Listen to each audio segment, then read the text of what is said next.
Nah, salah satu anggota komunitas kami tuh nanya, bisnis apa sih yang bagus saat ini? Apa kabar kawan bisnis hari ini? Mudah-mudahan sehat semua ya. Saya Felicia Wikastari di channel kawan bisnis hari ini akan sharing mengenai bagaimana sih cara memilih usaha untuk orang yang baru mau mulai usaha nih. Sebelumnya jangan lupa klik like dan subscribe ya channel kawan bisnis supaya saya semangat juga nih untuk men-sharing tentang bisnis dan teman-teman juga bisa dapat info-info terbaru kalau ada sharing saya berikutnya. Buat teman-teman yang mungkin baru mau terjun nih ke dunia usaha ya, apa sih bisnis yang akan saya tekunin, itu salah satu problem yang saya lihat ya dari teman-teman yang mungkin nanya ke saya ya. Untuk itu hari ini saya akan membahasnya. Jadi sharing kali ini sih sebenarnya adalah sharing saya di acara webinar Business Expo via Zoom dari Wadaya College waktu itu. Makasih buat Wadaya College nih, recording dari Zoom-nya boleh saya pakai hari ini untuk YouTube channel saya ya.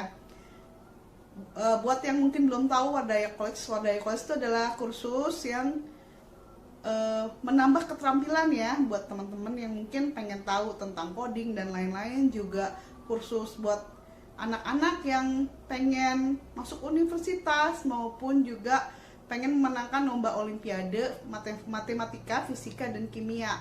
Saya sendiri waktu itu pernah juga recording dengan foundernya Wadaya College, ceritanya sangat inspiratif sekali ya. Mungkin kalau sudah jadi editingnya nih nanti saya akan share linknya di bawah ya. Itu waktu saya recording buat YouTube channelnya Bidang 9 BP HIPMI. Oke, kita mulai aja ya sharingnya. Punya komunitas ya, namanya Cashflow Cup Jakarta, kebetulan saya jadi ketuanya. Ya, kita suka ngadain acara tuh seminggu sekali dulu ya, saat ini pandemi jadinya sedang tidak berlangsung ya. Nah, salah satu anggota komunitas kami tuh nanya, bisnis apa sih yang bagus saat ini? Nah, itu buat saya tuh kesulitan jawabnya. Karena apa ya, memang saya juga nggak pegang data sih saat ini bisnis yang lagi tren, lagi naik itu apa gitu ya. Cuman ya yang paling saya itu khawatir gitu ya, kalau pengen buka usaha ikut-ikutan tuh belum tentu apa yang buat orang lain bagus, itu kita juga bagus. Karena apa sih? Aku pengen sharing nih ya.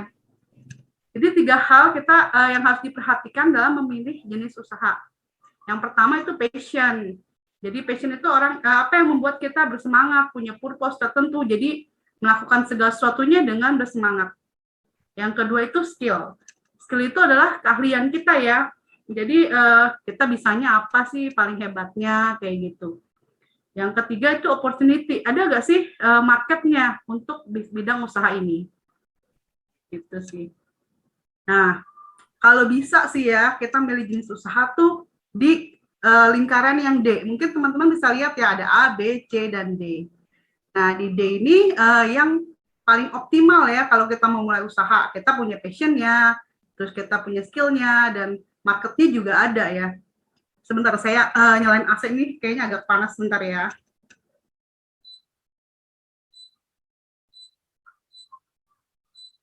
Nah, agak panas. Mudah-mudahan lebih dingin.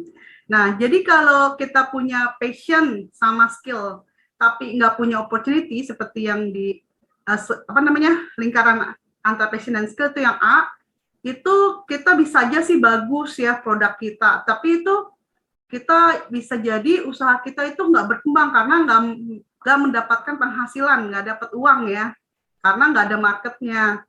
Tapi kalau kita punya passion, terus kita punya opportunity, tapi nggak punya skillnya, mungkin orang bisa nyoba cuma sekali. Habis itu nggak pesen lagi gitu ya.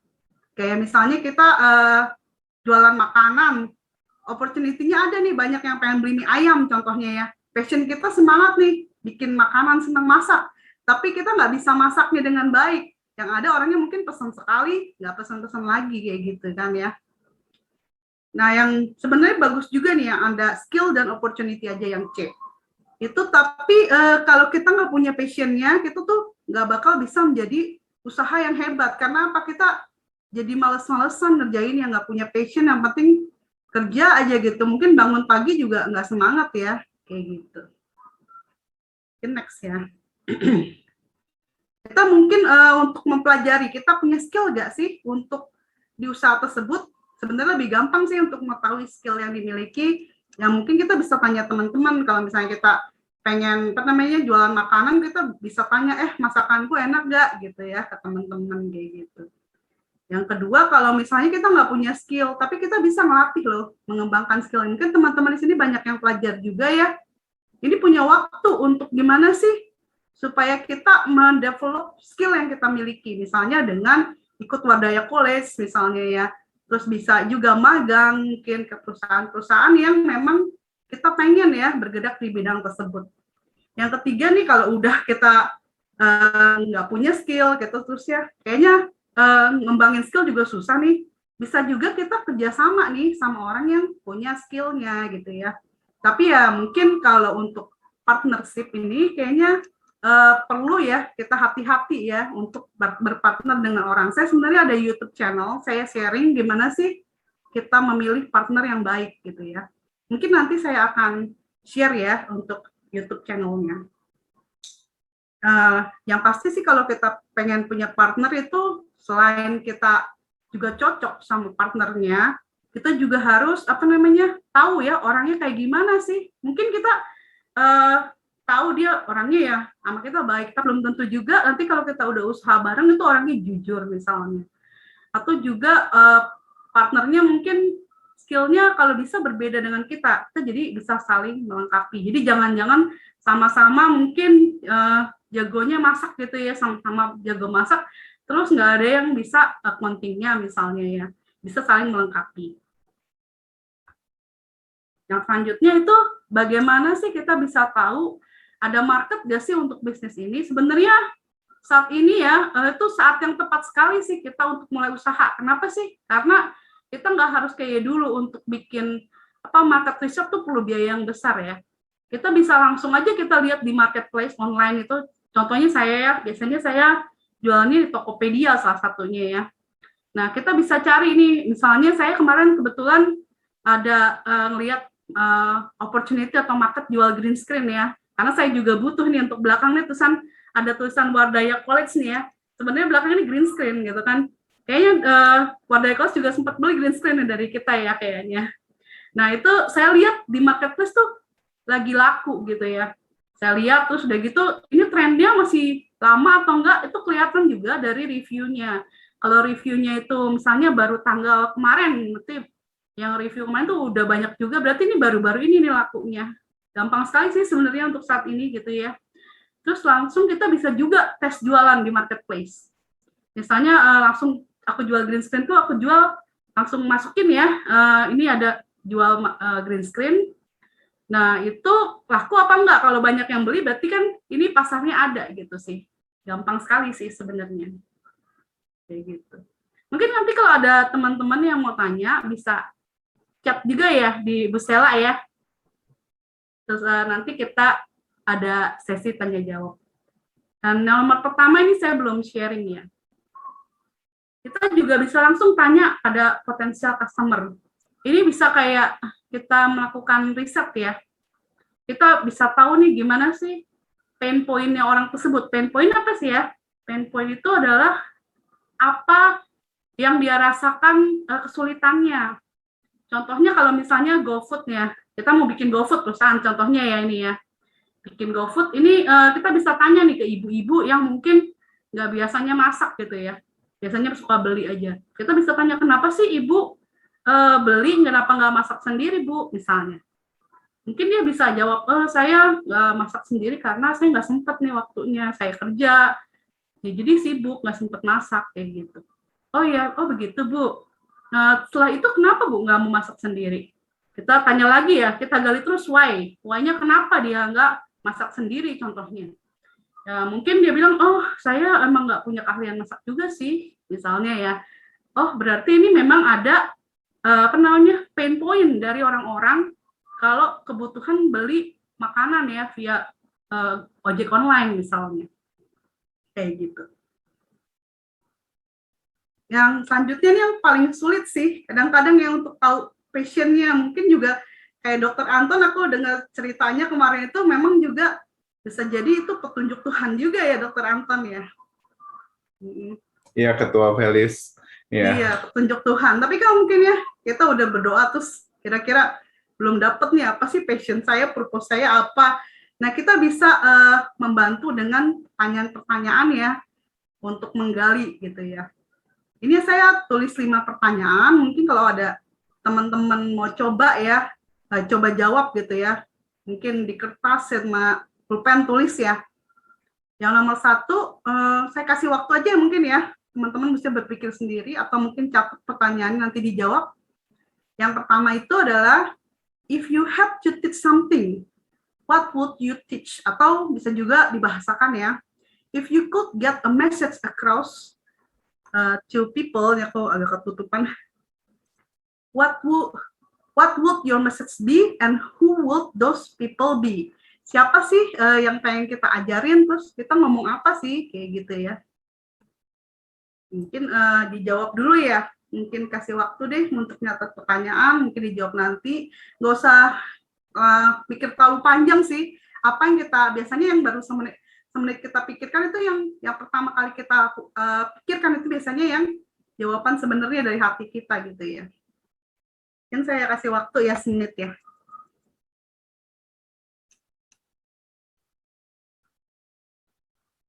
Mungkin sampai 3:26 ya.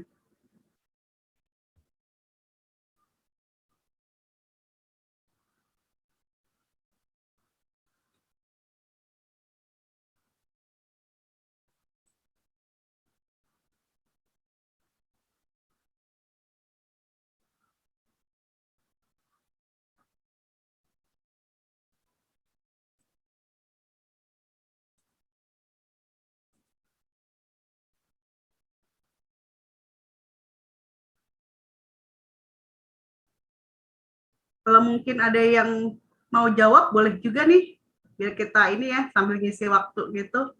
Kalau ada yang mau jawab, boleh tunjuk tangan juga boleh ya. Nanti bisa di-unmute ya, Bu Sela ya? Ya, bisa. Boleh. Kalau ada ya, kalau nggak ada nggak apa-apa. Oke, kita lanjut yang nomor 2 ya. You are now 90 years old, sitting on a rocking chair outside your porch. You can feel the spring breeze gently brushing against your face. You are blissful and happy and pleased with the wonderful life you have been blessed with. Looking back at your life and all that you achieved and acquired, all the relationships you have developed, what matters to you most, list them out. Jadi maksudnya kita membayangkan ya, kita umurnya udah 90 tahun nih, lagi duduk-duduk di beranda rumah nih. Terus kita berpikir, aduh hidup saya tuh benar-benar bermakna ya. Apa sih yang membuat itu bermakna, yang paling penting buat kamu gitu ya. Coba di list gitu ya. Saya kasih waktu mungkin ya, semenitan.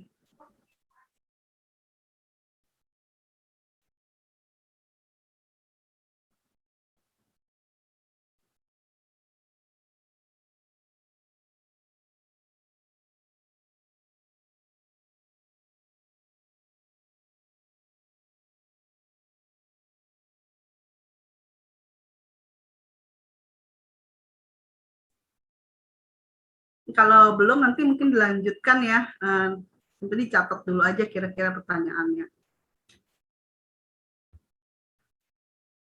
Nomor 3 ya. Nomor 3 nih, you inherit $300 million. How would you, yang tutupan, how would it change your life and what would you do with your days? Anggaplah kita diwaris $300 juta ya. Apa yang kamu pengen lakukan dalam hidup kamu sih kalau uang udah nggak ada artinya lagi buat kamu?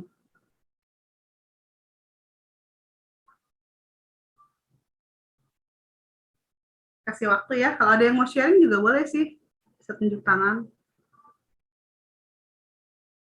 Nggak ada jawaban yang salah benar sih, sebenarnya ini bukan kayak olimpiade juga ya, sebenarnya bukan olimpiade fisika atau matematik, ini nggak ada yang salah atau benar, itu ya memang dari feeling kita aja ya.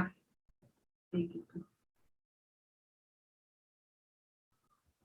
Lanjut aja kali ya, nomor 4 itu, what difference do you want to make in the world? What legacy would you like to leave behind? Jadi ini mungkin bisa dikatakan, anggaplah kita kalau misalnya kita berhayal nih, kita udah meninggal ya, terus ada orang yang bikin obituari hidup kita nih. apa sih yang pengen ditulis tuh oleh orang lain tuh tentang hidup kita tuh, legacy apa yang pengen kita tinggalin ya di dunia ini gitu.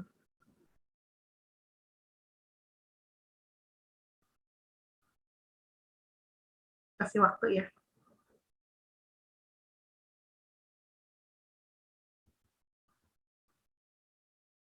Ini nomor 5 yang terakhir ya mungkin, tapi ini mungkin bisa juga teman-teman cari ya pertanyaan-pertanyaan yang membantu seperti ini, nggak harus ini juga sih, banyak sih di internet aku lihat ya.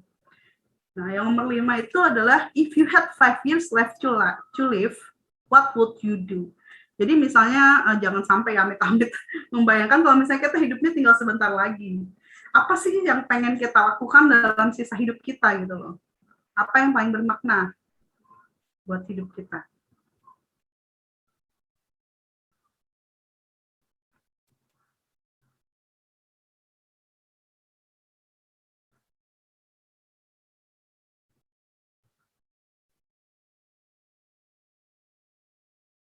Nggak ada yang mau sharing nih, kalau udah nggak ada aku lanjut ya.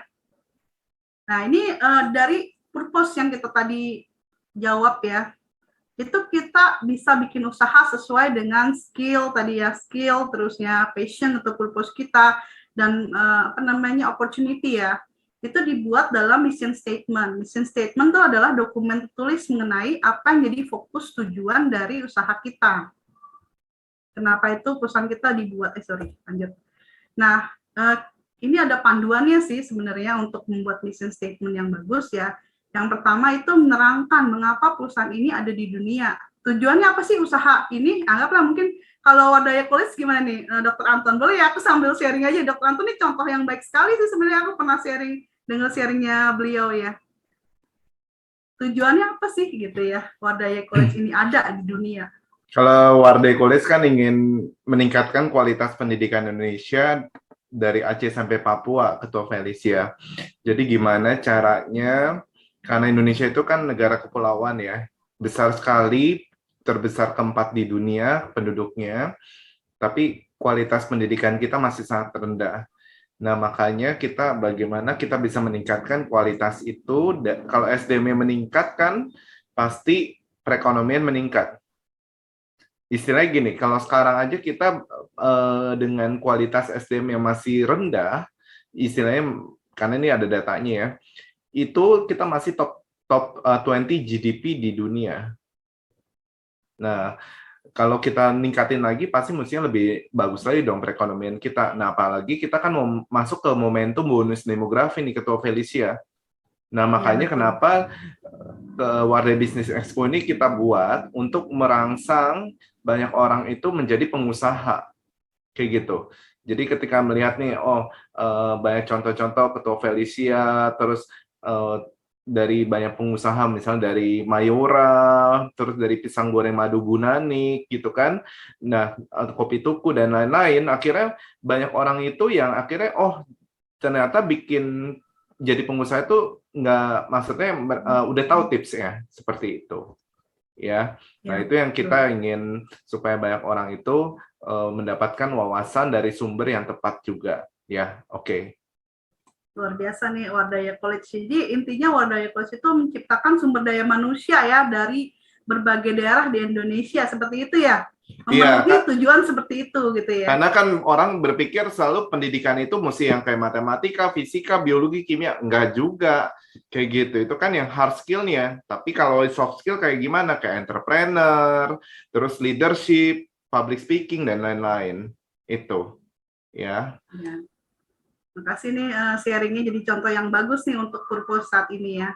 Terus yang kedua itu jelas dan mudah diingat ya. Jadi kalau misalnya kita bikin visi misi terus panjang lebar, bagus sih untuk ditempel ya di dinding perusahaan kita ya, keren gitu. Tapi belum tentu juga misalnya ada pegawainya lewat gitu ditanya, ini visi misi perusahaan apa ya?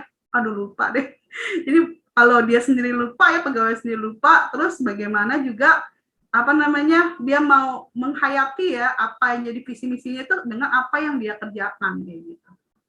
Yang ketiga itu menginspirasi bagi para, ini ketiknya kurang ya, bagi para stakeholder, harusnya bagi para stakeholder ini mungkin customer, pegawai, investor ya. Jadi inspiring visi misi ini membuat dia jadi termotivasi, exciting, nomor 4 juga ya. Dia jadi semangat mengerjakan apa yang dia harus kerjakan, bukan sekedar dia kerja untuk dapat duit ya, untuk customer misalnya, untuk pegawai. Untuk customer dia juga jadi ngerti, oh iya saya mau beli nih, termotivasi membeli produknya kayak gitu. Yang kelima itu altruistik atau punya misi untuk kepentingan orang lain. Kadang-kadang kalau kita punya visi misi itu cuma sekedar uang ya, atau menjadi produk terbaik gitu, bisa jadi ya, menjadi produk yang terbaik di Indonesia contohnya kayak gitu visi misinya, itu untuk kepentingan sendiri ya, selfish juga ya, mungkin bagus juga, cuman kalau kita punya misi untuk kepentingan orang lain, kalau misalnya saat ini kita belum untung misalnya ya, tapi itu akan jangka panjang gitu ke depannya. Jadi dia tetap bertahan di bisnis itu. Karena apa? Karena ini untuk kepentingan banyak orang loh, seperti Wadaya College nih. Mungkin kalau Wadaya College saat awalnya dibuka gitu ya, belum banyak, udahan lah. Kalau memang cuman visi misinya untuk mendapatkan uang gitu ya, Dokter Anton kan ya. Jadi bertahan jangka panjang gitu. Karena memang saya pengen membantu orang loh dengan usaha ini, kayak gitu. Yang keenam, bisa bertahan jangka panjang. Tadi udah jelasin ya. Jadi kita karena tujuannya untuk kepentingan orang lain, kalau misalnya saat ini belum untung, itu juga kita tetap bertahan ya. Yang nomor 7, bukan sekedar menerangkan produk perusahaan. Kadang ada visi misi perusahaan ada yang nulis menjual produk terbaik di Indonesia. Contohnya gitu ya, produk misalnya minuman terbaik di Indonesia. Itu sebenarnya bukan visi misi yang baik ya, kayak gitu sih.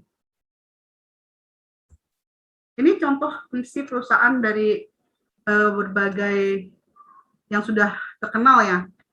Nih, saya bacain aja nomor Apple ya. Ini Apple, dia punya misi itu adalah to challenge the status quo, to think differently. Kita tahu ya Steve Jobs itu orang yang agak-agak nyeleneh sih ya, think different ya.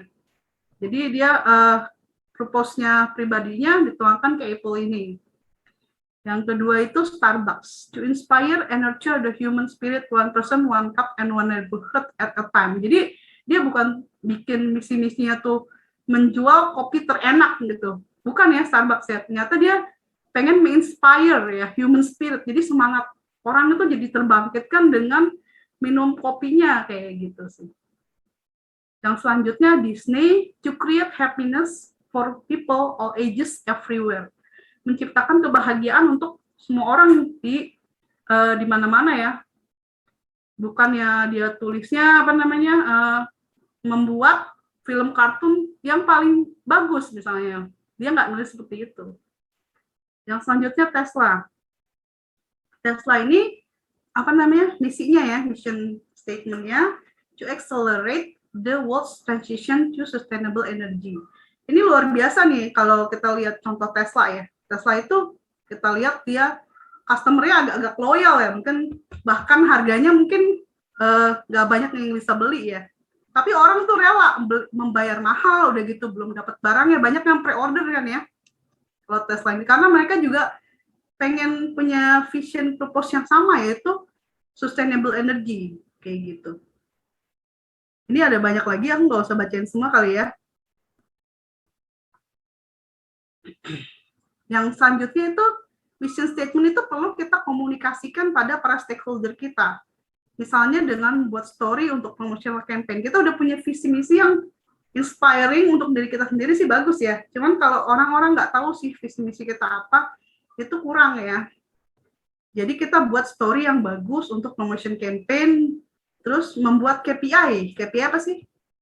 Key Performance Indicator ya, untuk para pegawai sesuai bidangnya. Nah, kadang-kadang mungkin kita tahu nih, misalnya ada sebuah jasa pengiriman ya, dia itu mungkin punya visi misi untuk membantu orang mendapatkan barang dengan cepat contohnya. Tapi pegawainya ini dia jelas nih visi misi, tapi apa yang dia harus lakukan kurang jelas karena KPI-nya belum ada nih. Kalau misalnya KPI-nya untuk misalnya yang jasa delivery-nya kita bilang tuh ya, kamu harus nganterin paket yang datang hari ini, dikirim hari ini, itu KPI-nya jelas kan ya. Kalau kamu nggak ngirimin hari ini, kamu akan misalnya ada punishment and reward ya, gitu.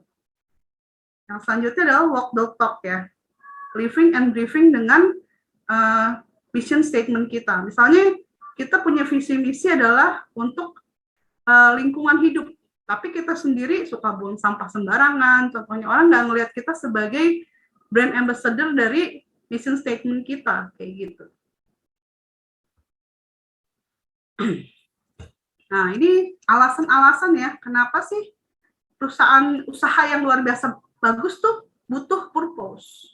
Yang nomor satu adalah memudahkan membuat keputusan yang tepat. Jadi kemarin tuh saya baru balik nih dari Semarang ya, saya jalan-jalan sama keluarga. Nah, itu kan ada di tol, ada beberapa jalur ya, kadang nih jalur ke Jakarta, ini jalur kemana, kayak gitu. Itu kita bingung kadang-kadang mau kemana ya, apalagi nggak biasa lewat tol di situ ya, karena jarang-jarang ya ke Semarang. Nah, dengan adanya kita purpose-nya mau ke Jakarta, balik Jakarta, itu jelas kita mau ambil arah mana, kayak gitu. Sama aja kalau kita purpose ini ya, kita punya purpose. Kita jadi tahu nih, kita banyak ya dihadapkan pada keputusan-keputusan yang berat ya, yang kita ambil. Misalnya dari antara pilihan-pilihan terbaik, yang mana sih yang mau kita dalamin, kita mau tekuni, kayak gitu. Atau keputusan apa yang mau kita ambil, ataupun keputusan buruk ya. Misalnya, contohnya kita punya proyek ya, ditawarkan suatu proyek, tapi kita harus nyogok orangnya, tapi itu nggak sesuai dengan purpose kita. Kita mau ambil atau nggak, padahal itu bagus loh. Bisa jadi kita nggak ambil ya, karena itu nggak sesuai dengan purpose kita. Kayak gitu. Jadi mudah sekali untuk, bukan mudah sekali, lebih mudah lah untuk mengambil keputusan kalau kita punya purpose yang jelas. Ini contoh ya. Contohnya adalah maskapai penerbangan Southwest. Southwest ini adalah sebuah maskapai penerbangan yang ada di Amerika ya. Pendirinya adalah Herb Kelleher. Ini luar biasa ya, Southwest ini dibanding dengan maskapai penerbangan lainnya. Kalau maskapai penerbangan lainnya biasanya berat sih, kalau menjalankan bisnis maskapai penerbangan itu biasanya banyak yang rugi gitu ya. Kita tahu ya sekarang ada kayak Garuda lagi rugi kayak gitu. Nah, ini si Southwest ini udah 45 tahun berturut-turut ya, waktu itu tahun berapa ya? Itu untung terus, sampai orang-orang bingung nih, kok kelainan ya perusahaan ini dibanding yang lain gitu ya. Kenapa sih? Apa sih rahasianya Pak Herb Kelleher nih? Banyak yang nanya ke dia ya.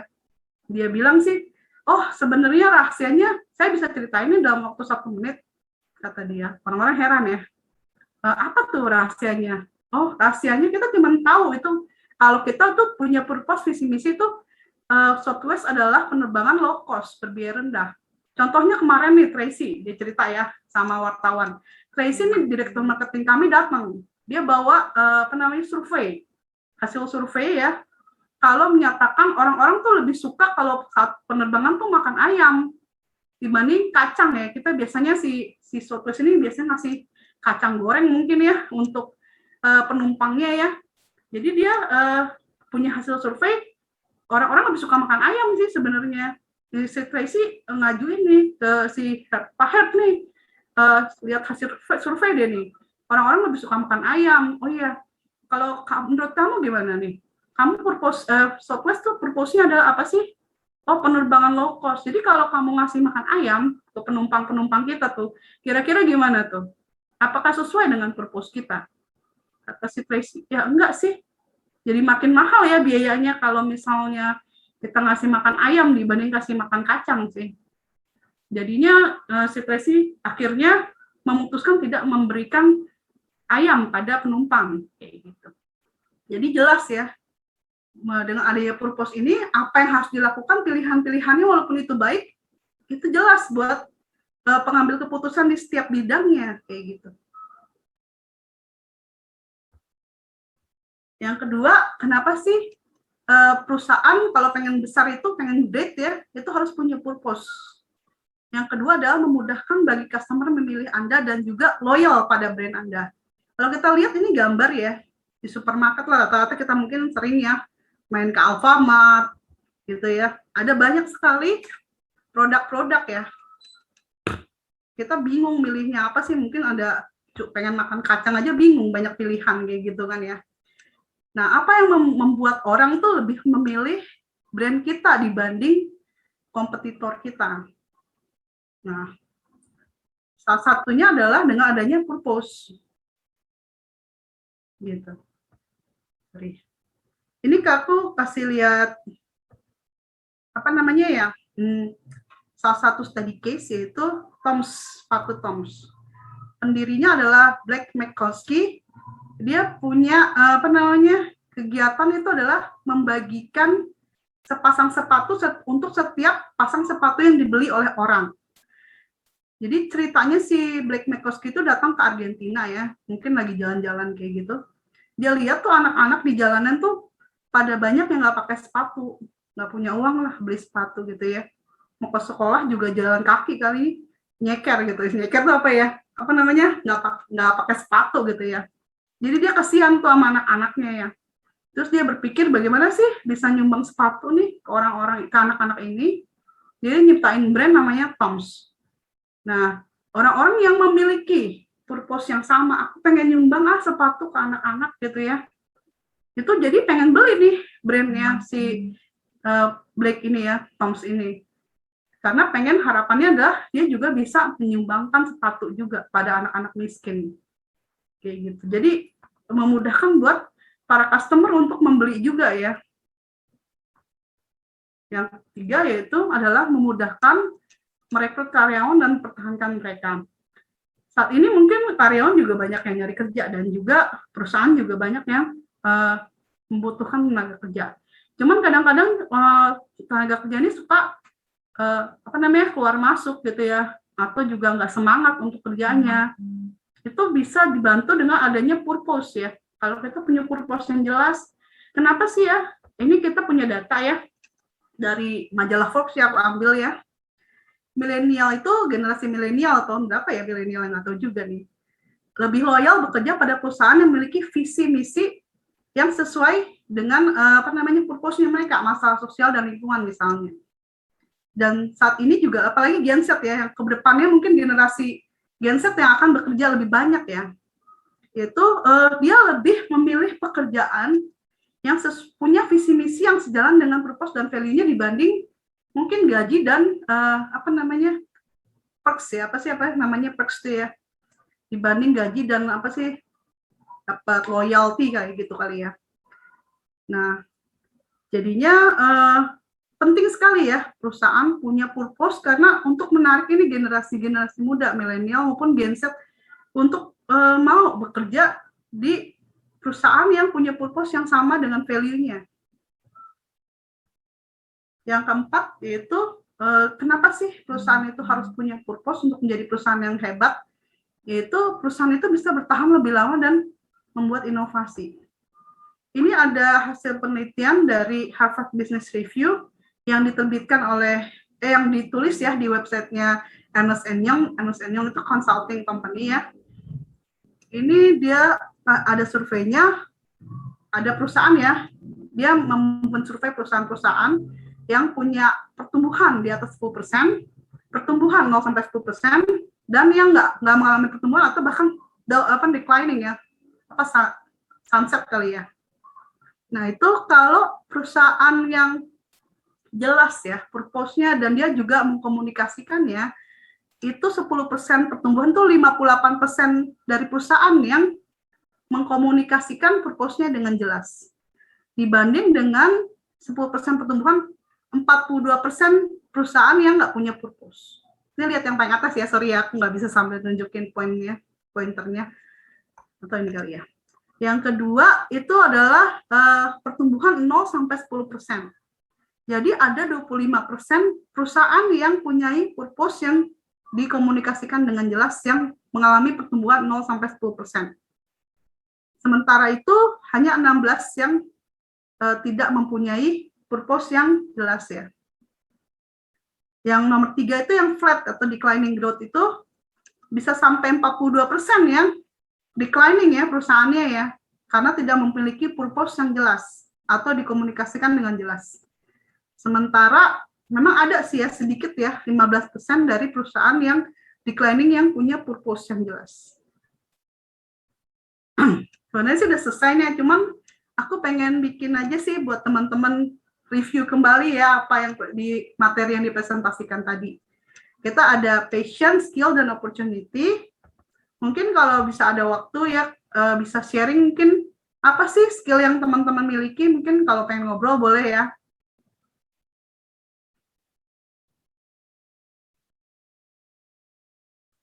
Lanjut ya. Apa sih purpose-nya? Tadi ada 5 pertanyaan ya. Mungkin kira-kira udah dapat gambaran sih ya. Purpose hidup kita apa, atau nanti dipikirkan lagi ya setelah dari acara ini. Ini yang nomor 3 sih nggak bisa dibuat cepat ya, karena ini perlu market ya, market research maksudnya. Nah, dari 3 itu skill, terus opportunity, terusnya apa ya, market research ya, itu kita buat mission statement dari usaha kita. Nah, nanti bisa dikerjain habis acara atau mau sekarang juga boleh ya. Atau ada yang mau sharing boleh. Ini tadi aku udah sharing misi statement perusahaan yang baik itu apa aja sih. Yang bisa dicatat nanti. Nah, sebenarnya selesai nih presentasi hari ini. Kalau ada pertanyaan boleh. Demikian nih sharing saya. Mudah-mudahan teman-teman bisa mengerjakan apa yang jadi renungan ya di sharing saya tadi. Dan bisa menjadi ide ya, bisnis apa sih yang kawan bisnis pengen tekunin. Mudah-mudahan sharing saya hari ini bermanfaat. Dan sampai ketemu di acara channel kawan bisnis selanjutnya.